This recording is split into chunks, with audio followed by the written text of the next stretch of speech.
Hey guys, you're back at Learn to RV, the podcast. We are here today, and I am Jennifer, and that is Tasha. And we're here today, and we're going to talk about some things on the road that might impact you. I think everybody gets impacted by this one, don't you? Yeah, I say yes. No matter where you are in the country or in the world, you are impacted. Okay, so how do you track weather when you're on the road, and why does it matter more than you think it does? That's today's episode of Learn to RV, the podcast. So, I mean, Because you live in a tin can. right. So, I mean, when you live on the road, whether it's full-time, part-time, or just going out for a weekend trip, I mean, weather isn't just something to check. Like, it could be, but you should be tracking weather. So, we're going to talk about all the ways to do that in this episode, and there are a lot of them. And so there's maybe some things that maybe you haven't even considered, what apps we rely on, and, the real life lessons that we have learned over the years in weather conditions and whether or not you're comfortable in those situations. So whether you're just on the road for the weekend or you're a full-time RVer like me or Tasha, this episode is going to give you all the tools that you could ever possibly need to plan smarter and avoid kind of weather surprises that you might find on the road. Now, that doesn't mean you won't have weather surprises. It just means that you'll know how to navigate them a little better. Absolutely. So I'm going to give you a tough one to start with. So this is the quiz. Ready? Do you know what an AQI is? No. Although I feel like I know it, but no. So that's actually something called air quality index. And so it's kind of a scale that's out there that tells you how clean or polluted the air that you're in is and how that can affect your health. So if you're spending time outdoors, why would it be important to know the AQI? Well, because if you have any sort of allergies or anything like that, it can affect your breathing. It can affect the uptick of your allergies, but also it can actually cause you to have other health issues that maybe you're not even commonly used to having. So yeah, maybe you've got allergies and that's something, but maybe also you have asthma, or maybe you don't have asthma. Certain air quality index or certain things that cause that air quality index to raise can actually cause a person to have breathing issues that they normally don't have. Absolutely. So some sensitive groups of people for this one are often kids, older adults, or anyone with asthma or allergies. You can feel the effects of a poor AQI that much faster. The other thing that it makes you very aware of is things like wildfire smoke. And so if you've ever been anywhere near a fire, that's the AQI. There's also smog to keep in mind when you're doing that. And so there's a simple version of AQI. And so if it's green in the world, it means go enjoy the outdoors. But if it's like dark red, it's hazardous. So you want to avoid outdoor exposure in those situations. Smoke can move weather systems faster. And we're going to hop into wildfires in just a little bit. But having been someone that lived in the desert and had smoke like in the air on a regular basis during wildfire season, it is something that you want to be mindful of, especially if you're traveling in an RV, and your pets are also going to feel some of that as well as you're traveling. With the wildfires, one thing to keep in mind is that just because you don't live near them or you're not traveling near them, that doesn't mean that smoke is not going to affect the space that you are in. It's always really good to keep an eye on the air quality index. Just as a rule of thumb, I remember we were traveling during the wildfires that were hitting in Canada, and I think we were in South Carolina, and the smoke had carried all the way from Canada down to where we were, and the air quality index was very, very, very high. And so we actually took a couple days and only did indoor activities because it was so high where we were. So just know that can carry much further than what you think it can. It's like the old 80s song, Voices Carry, so does smoke and smog. So check your air quality index. Well, I think that today's episode is something that everybody thinks about, but sometimes not until they're driving through it.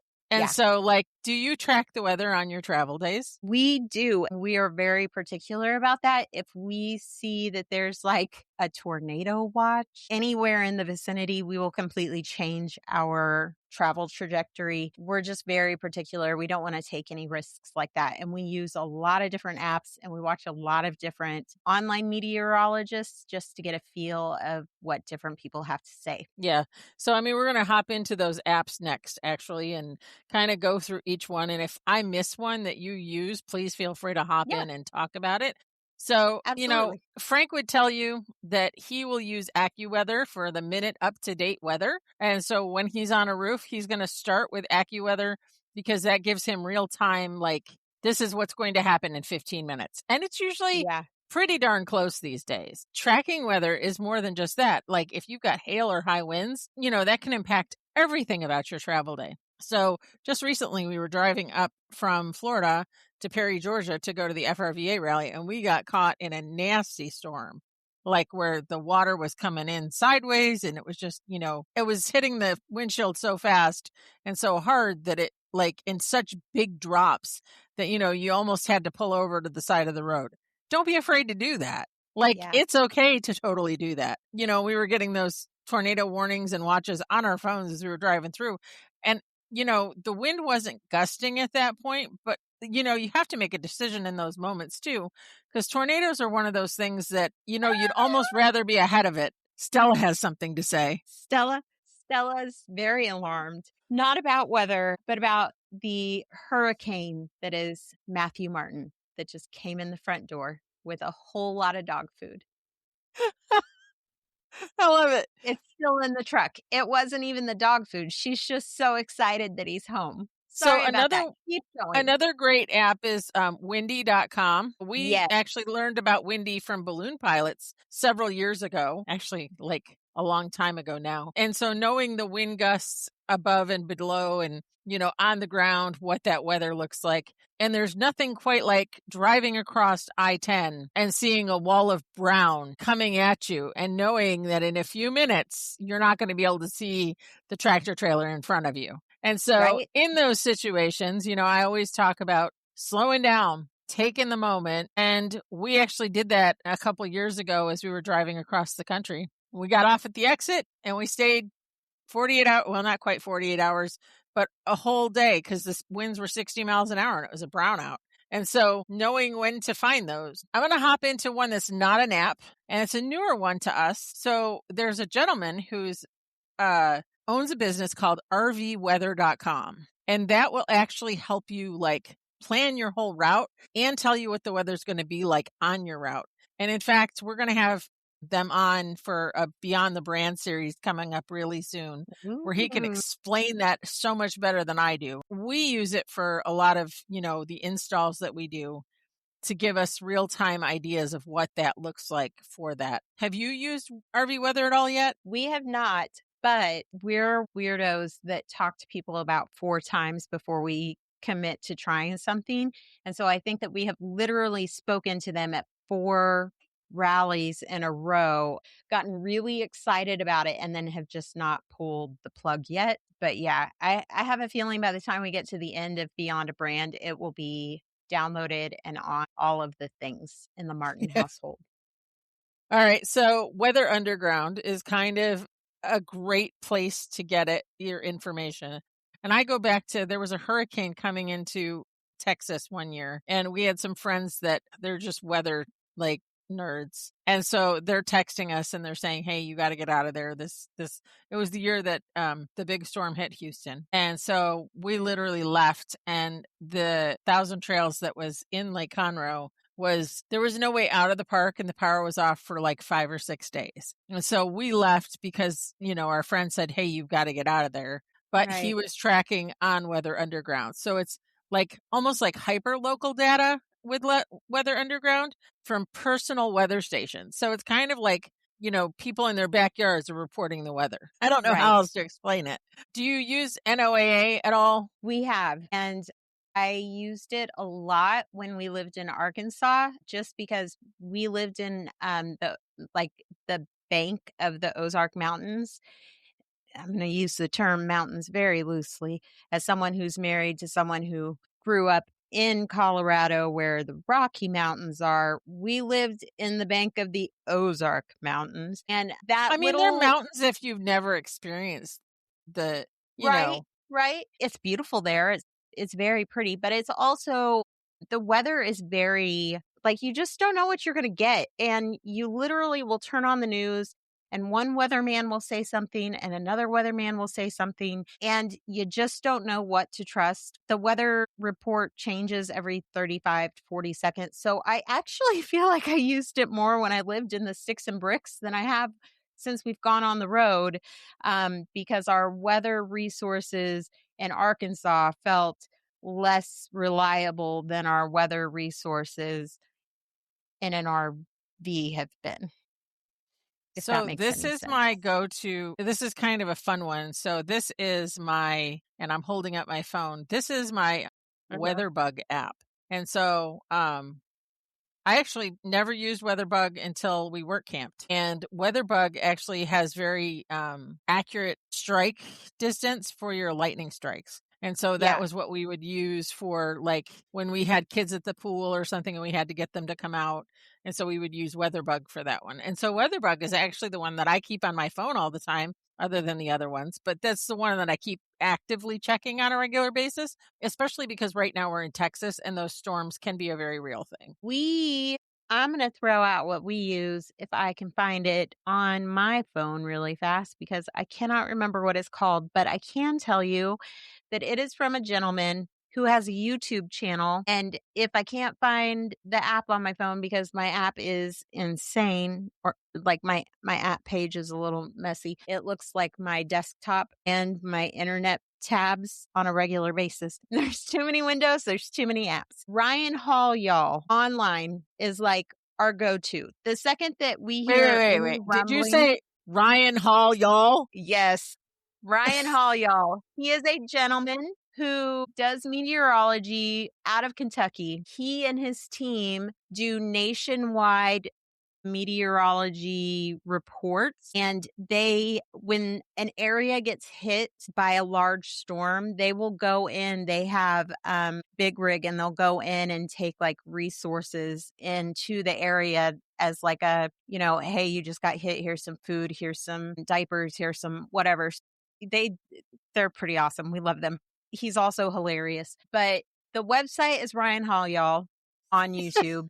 And he did also just in the last year, I think, launch an app on the phone that I cannot find at the moment that I think Matt is looking for so that he can show me. It is called WeatherWise. Oh, Matt just nice. showed me. Yes. And his stuff is very, very reliable. When some of the radar stuff and everything started getting a little iffy, if you will. Like last year or so, there was just like some budget cuts and some of the radars went down. And then it was like, what are we doing with this? And where's the information coming from? He was just a very, very good resource because he was just, I don't know, he's very smart. And so he was calling things and he was very good about, look, they haven't called this yet, but I know they're going to. So you should take cover now. You should do what you need to do to be prepared. And it was like 9 times out of 10, if he told people to take cover, there was an active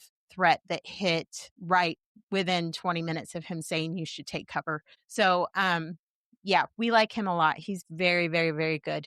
Well, and I mean, that brings up the whole point of, traveling, through tornadoes, through tornado season. A couple years ago, we were actually leaving Texas and headed to Florida. And I will probably never forget that day because Frank was in the rig with Hezekiah that day and he was ahead of us and I lost sight of him. And so we called it chasing in the Oh, minivan, but so we're riding in the minivan behind him and the winds pick up and the trees are swirling like in a circular pattern. And I lived in Kentucky for 3 years in Fort Knox. I know what tornado. I always tell people I would rather live through a hurricane because I can outrun it and I know what's coming than be anywhere near a tornado. But that day, I'm pretty sure we drove right through it because the hail started. And so I pulled in next to a convenience store very quickly and put like the van just as close as I could to this brick convenience store. And Frank just kept driving. And, as soon as I could see the light and we could, get out and the hail stopped, we started driving again. And hail's a whole nother thing. But, Yeah, it if is. you've got hail, there's a good chance you've got a tornado near you. And so kept going and we probably drove right through it. This is not what I would advise you to do, but at the No. same time, we were very close to whatever it was. I think it hit like 12 miles as the crow flies from where we were that day. So, and we didn't see that until we were in Louisiana. That night, we stopped in Louisiana, and half the park when we got up the next morning was out of power because half the trees were down because a tornado came through that park. So you have to be mindful of it. And one of the things about, weather in general and campgrounds is campgrounds often get hit in the news. And it's because they're on the outskirts of town. And so they're an easy target. So you just need to be mindful of it and have a way to track all of that. Yeah. So all that being You said, know what? I do have to say my favorite app ever is Jennifer Scalacci. That has been my favorite app. About 3 years ago, we were on our way to this beautiful place named Lake Havasu. We were traveling across the country. Matt and I are asleep, and I get this phone call, and Jen is like, Tasha, the snow, it is a coming. And we're in Texas. And I'm like, there's no way. There's no snow. And she's like, no, I promise you, there is snow that is going to hit you. It is going to be there within the hour. We got up, we got everything ready. We got on the road, we hit the road, and they got so much snow. If we had stayed, we never would have made it to Bash. And also, but after that, we took off and we started going. And that was the first time that I ever experienced a like dirt tornado brownout windstorm thing. there's a name for it. Do you know what the name is? Come on, you're the Scary, copywriter. It's called frightening. a haboob. Yes, A haboob. that sounds like a child's squishy toy. Like So they're HABOOB. It's a haboob.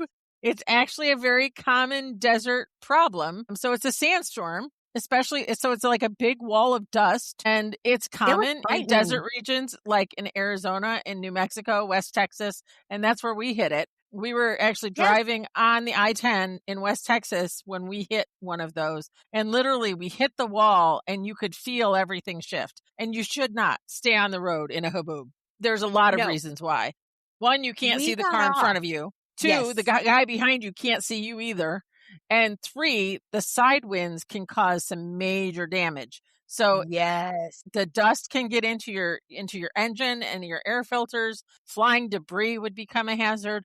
Roads can shut down with no warning. And then, of course, there's always the breathing issues that you can have depending on where you are, what kind of allergens are in that dust coming at you. So if you see one coming, the recommendation would be to stop if possible or to get to a safe location and ride out the storm. Like we ended up spending 2 nights in, I don't even remember what town it was. All I know, it was just so dusty, we never walked outside.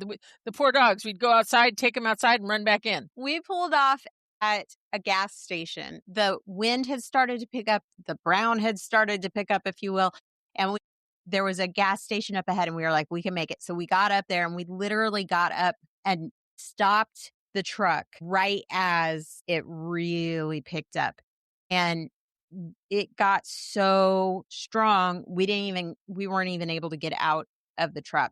Yeah. We just sat in the truck through it. But I, at one point, literally thought that the wind was just going to knock our whole rig over.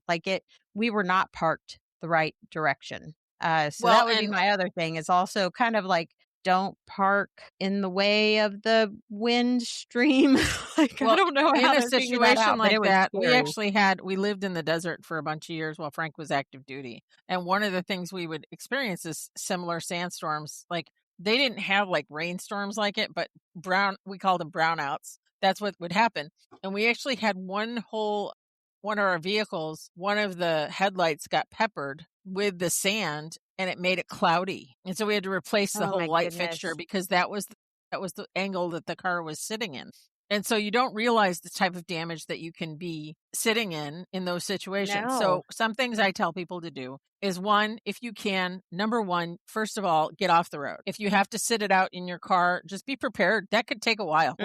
Just be smart about it. Two, if you can find an RV park that you can pull into for the night, just plant it for the night. The other thing is if the winds are substantial, filling your tanks is very helpful when you pull in. So that's what we did in West Texas that night. We knew we were going to get 60 mile an hour sustained winds throughout the night. And so we literally just filled the water tank and said, hey, this is extra weight. And then the next morning you have to drain it all off before you leave. We ended up staying there, it was like 36 hours, a full day in between, because the winds were just so significant that, you have to be smart about it. And so we stayed hooked to our camper with our truck in that situation. But the other thing is you want to try and avoid like running your AC, because that intake is going to bring in all those allergens too. So while that's not weather, you can't really outrun a sandstorm any more than you can outrun a tornado. Yeah. So I don't know. I would call that weather.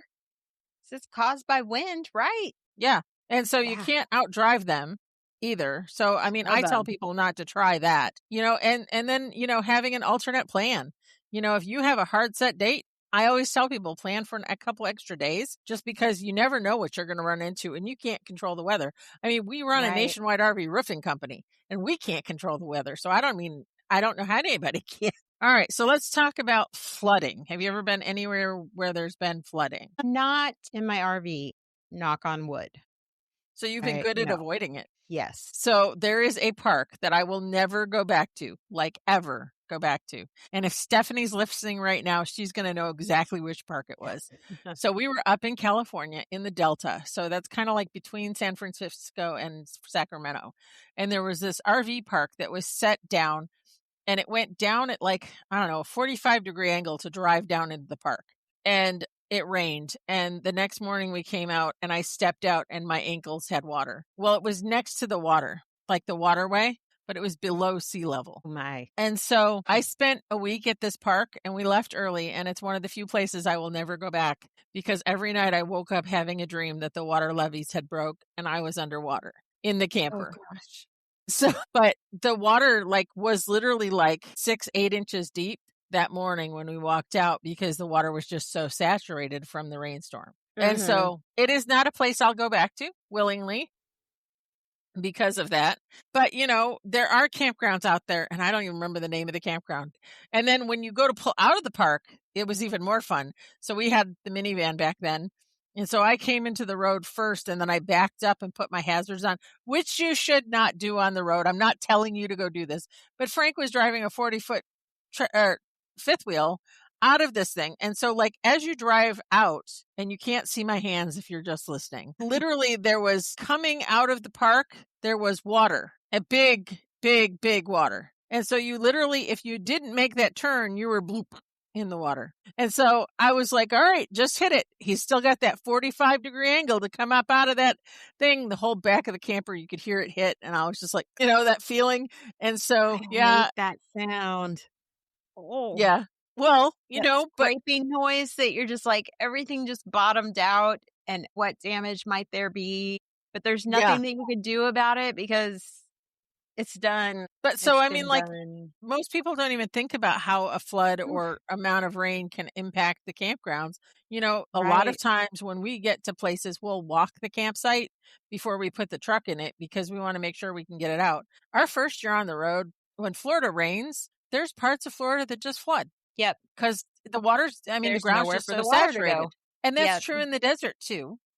The sand just doesn't absorb the water. So different problem, same problem, but it's still a problem. And so a lot of campgrounds don't tell you that if you get stuck, that's your problem. Yeah. So you need to be aware of how to get in and out of things like that. So, knowing kind of the layers of, tracking that weather, understanding the storm patterns, understanding that if you're in Florida in the summertime, midday, chances are you're going to have a pretty significant rainstorm every day for 20 to 25 minutes. And then the sun will come back out.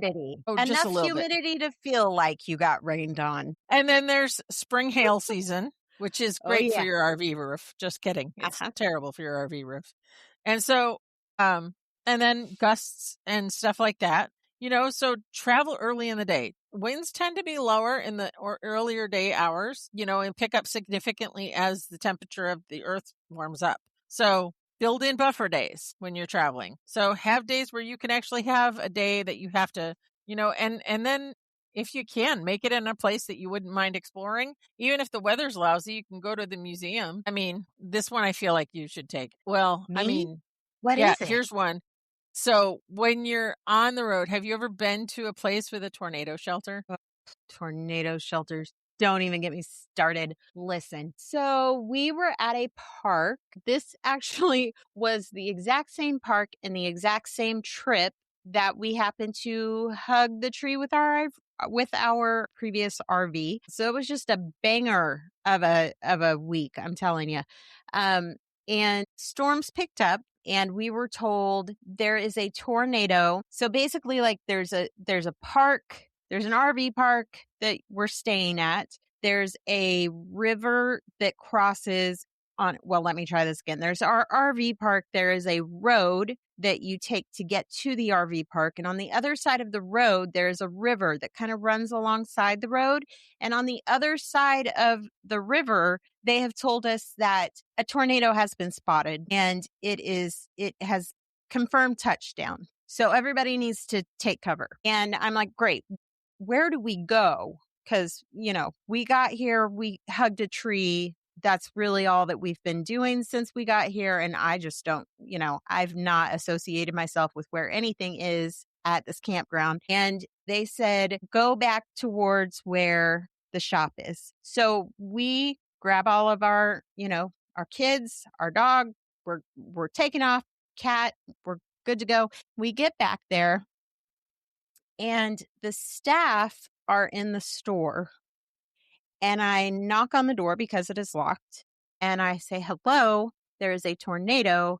Can we please come in? And she says, no, I'm sorry, you cannot. We are closed. And I said, but there is a tornado. Can we please come in? And she said, no, I'm sorry, you cannot come in here. This is the store and there's money in here. And I said, well, where am I supposed to take my family then? Because there's a tornado and it's on the ground and we were told this is where we should go. And she said, well, there's an arcade in the back if you'd like to go back there. So we went around to the arcade that did not feel like a tornado shelter. And so we ended up leaving there and going to one of the bathrooms and just all of us going into the bathroom and hanging out there until the storm had cleared. But yeah, I've never been so dumbfounded than to be told by staff that where they had hunkered down for the tornado shelter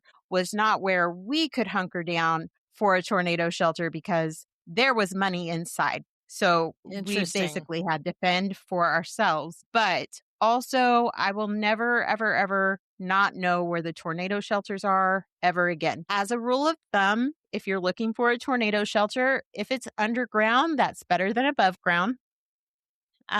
If it is above ground, you want to stay away from windows. You want to stay away from doors. You would really like for it to be a solidly built structure. So we're talking like really thick brick. So a lot of the bathrooms that you see at campgrounds typically are going to be good standard buildings to be in. That's where we ended up going.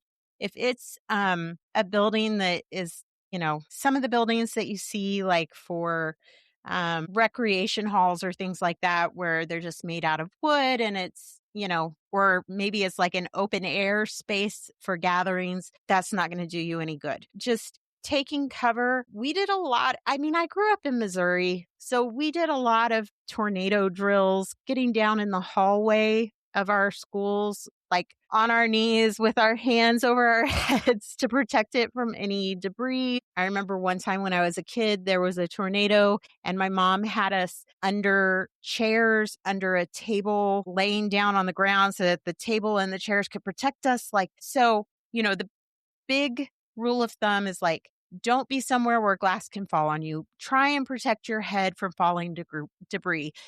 During the Joplin tornado, our house, the most interior room that we had was the closet and mine and Matt's bedroom. So we literally took our kids and our cat Edward in his cat carrier, and we got in the closet and we put pillows all the way around us and we put the baby beds on top of our heads. So, just Interesting. protect your heads.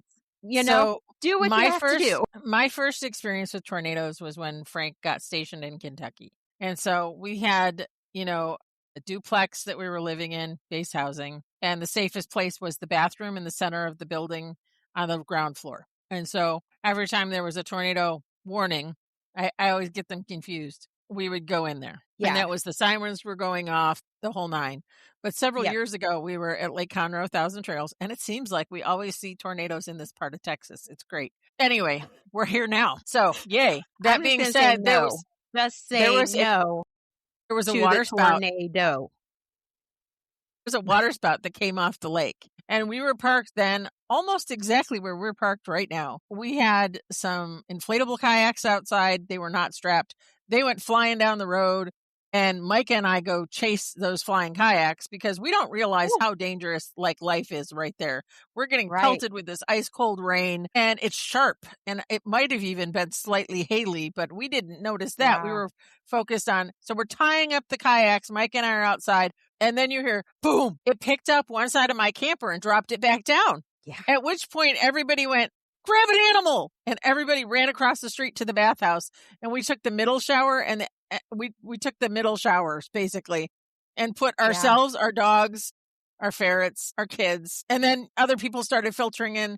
And then Millie, of course, is in one of those showers barking at everybody that's coming in. And we're like, shh, because you're not supposed to be. But, that's one of the things. So identify if there's a safe space where it is. I know like people in Disney will go they'll go park inside the Disney garage down at Disney Springs for safety because that has some head cover there and they're built solidly. Mm-hmm. Tornado warning and tornado watch. A watch means that the conditions are favorable and there could be a tornado. A tornado warning, however, that means it's been indicated by radar and to take shelter immediately. We have been in campgrounds in Iowa where there have been underground shelters. That was exciting. Mm-hmm. You pull in and you go, there's a campground with 48 RV spots and enough room in there for 12 of us. All right. So, but you make it work.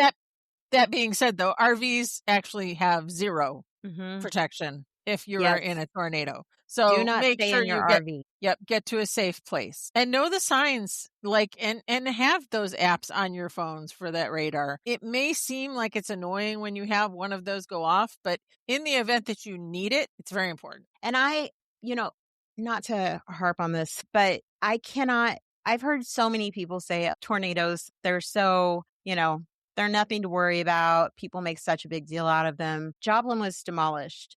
It was very devastating. But what struck me the most about it was that I had been on my way to the grocery store when the sirens went off, and it was a bright, sunshiny day. And on the radio, they came on the radio and said, we promise you, we are not just setting off the sirens. They had someone from the city come on to reassure us that because the sirens got set off all the time.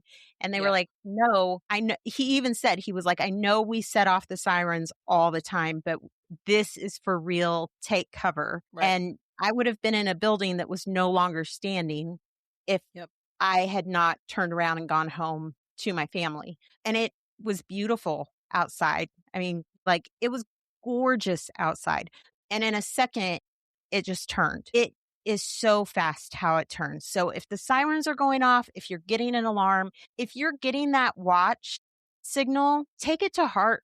I know that that's the first step, but just make sure you're ready. The second that watch hits, I'm like, does everybody know where their shoes are? Does everybody know where we need to go?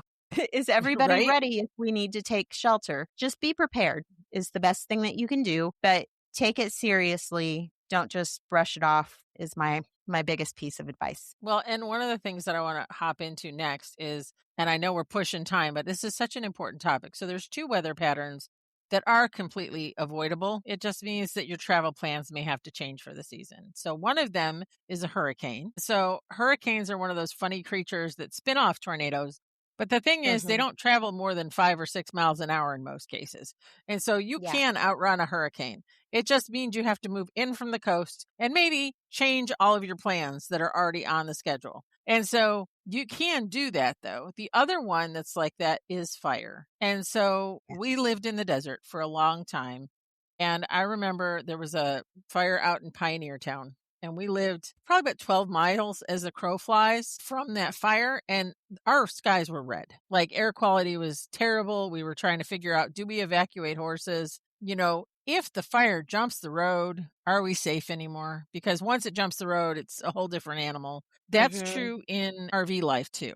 And so out west, you do have a serious fire risk all over the West Coast in the summertime. And if a fire is happening, your best bet is to not wait. It's to get out when you know that it's happening. And Absolutely. if it means changing all your plans, it means you're still safe, because driving an RV with propane attached to it through an area that's riddled with fire is so dangerous. A lot of people Yes. say to me, well, I don't have a tow vehicle to get out.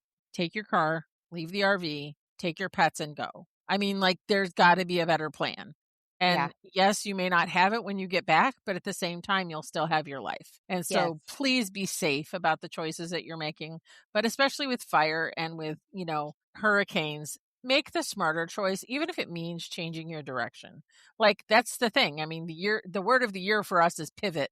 But I mean, Yes, I it think is. that's true in those situations too. You just have to be able to, Frank would say, semper gumby, which means just be flexible. Mhm.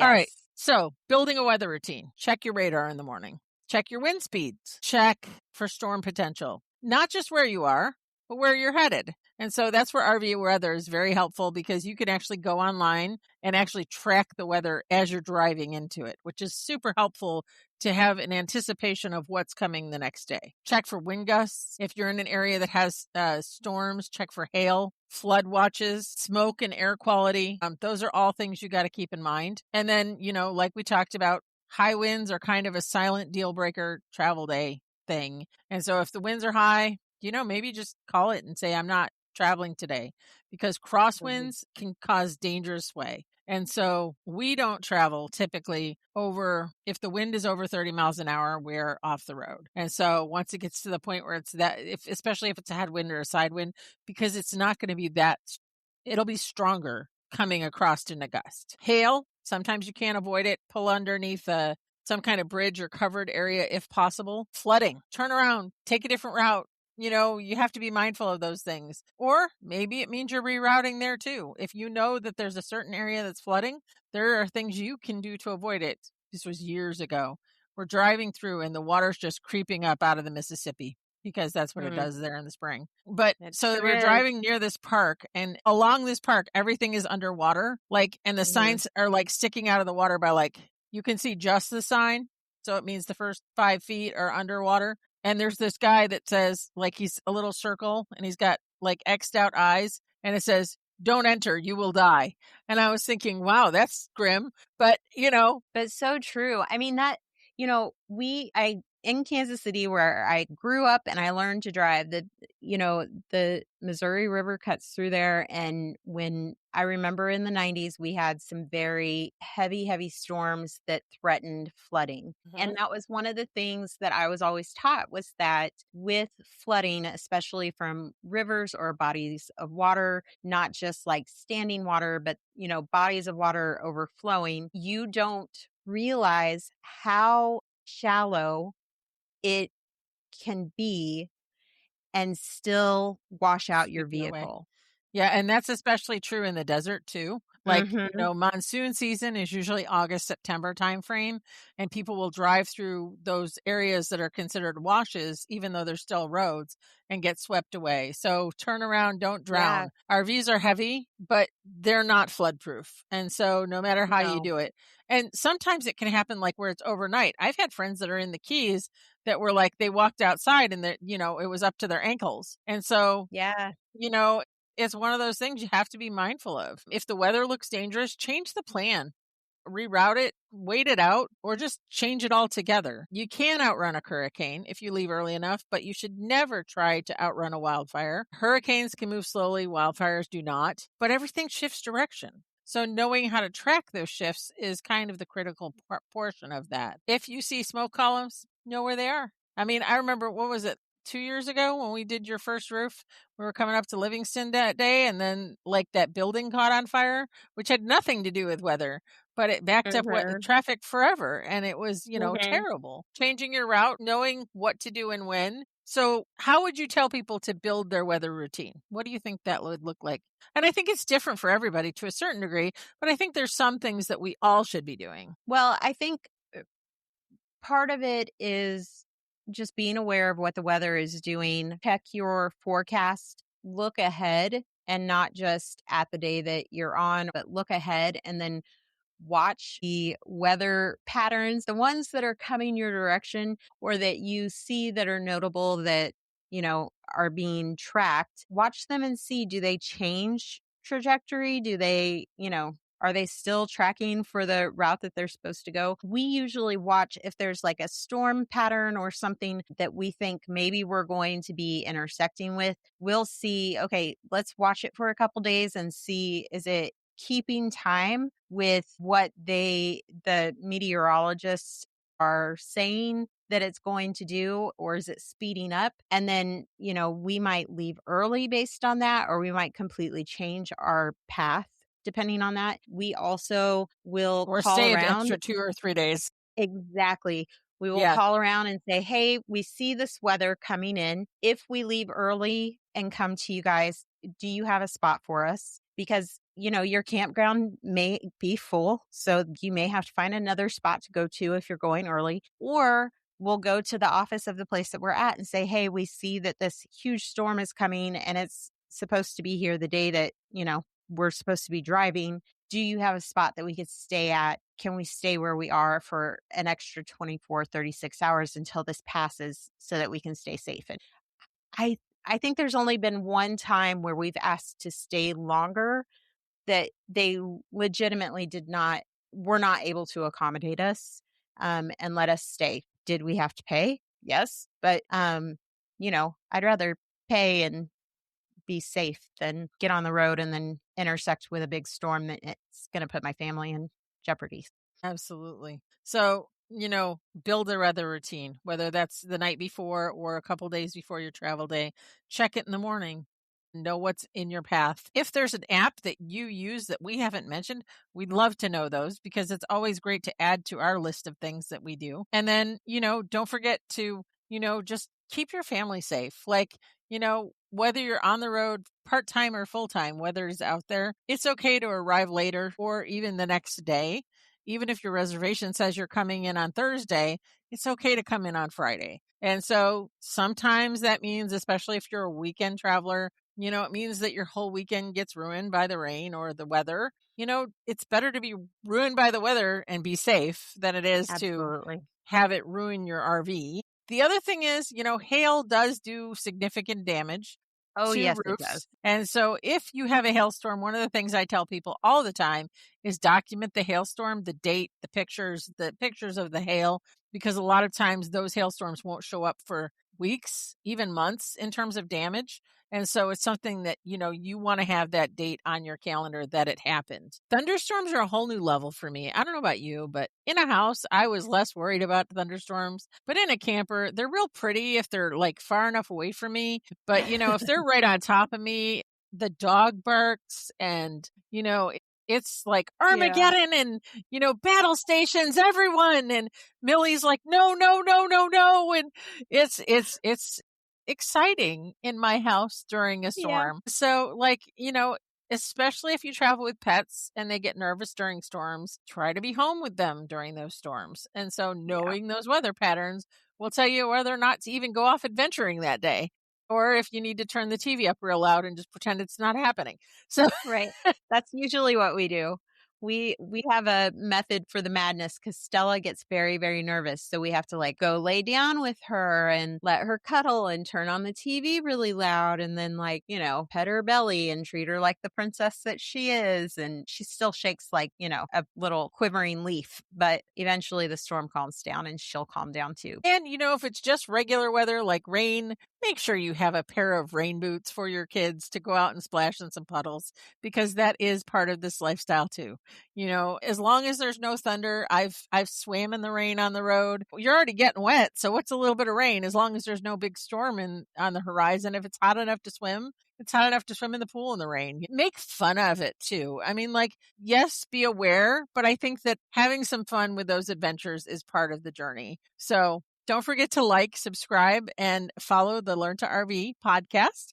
And I guess that wraps up weather this week. What's your weather like, Tasha? Right now, it is a little warmer than it was yesterday. The inside of the camper got up to 77, and I was like, what is happening? And then I realized, oh, it's nice outside. But I think some rain is actually supposed to come in this weekend, I believe. So I don't know. We may travel, have to track that. Yeah, we've got travel on Sunday, so we'll see. All right. Well, don't forget to track it and let us know how it goes. Anyway, thanks for joining us on Learn to RV, the podcast. We appreciate you. We'll see you next week around the campfire, and track your weather. Don't forget.